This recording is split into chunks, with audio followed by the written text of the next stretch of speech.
Bismillahirrahmanirrahim. Sudah sampai di nomor 19.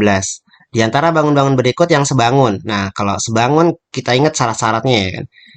Yang pertama, dia sudut-sudut yang bersesuaian dia sama besar. Berarti berkaitan sama sudut ya. Sama besar ya. Lalu yang kedua, dia berkaitan dengan perbandingan sisi. Nah, kalau sebangun itu perbandingan sisi. Perbandingan sisi sama besar juga. Jadi yang perlu dicatat itu ada perbandingan sisi. Kalau perbandingan sisi berarti ukurannya nanti berbeda ya. Ukurannya berbeda. Kita ingatnya di zoom aja, di zoom, zoom in atau zoom out, diperbesar atau diperkecil. Nah, kalau kita perhatikan dari A, B, C, D, A itu salah. Kenapa salah? Dua segitiga siku-siku.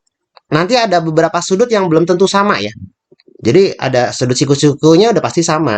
Tapi kan sudut yang lainnya belum tentu sama gitu. Jadi karena belum tentu, ya berarti dia tidak sebangun. Segitiga sama kaki, ya sama kaki. Walaupun sudut yang di kakinya sama, tapi dia sama. Dia belum tentu sama di antara dua segitiga. Jadi dua segitiga sama kaki juga belum tentu sebangun.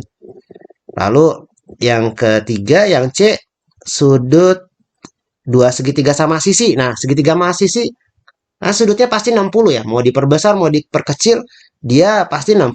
Sudutnya aja udah pasti sama. Perbandingan sisinya, oh situ udah pasti sama karena sisinya kan sama semua ya. Kalau kita perbesar, kita perkecil, pasti sama semua. Berarti dua segitiga sama sisi, dia pasti sebangun. Nah, di layang-layang, layang-layang kasusnya sama dengan segitiga siku-siku dan sama kaki. Pasti sudutnya belum tentu sama ya. Jadi sebetulnya di sini yang betul-betul pasti yang sebangun adalah dua segitiga sama sisi.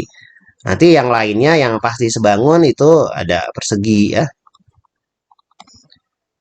Belah ketupat kira-kira pasti sebangun atau tidak? Belum tentu, karena sudutnya pasti beda-beda ya. Belum tentu sama, jadi belum bisa dipastikan dia sebangun. Jadi selain persegi, ada dua segitiga sama sisi, lalu yang ketiga itu ada lingkaran.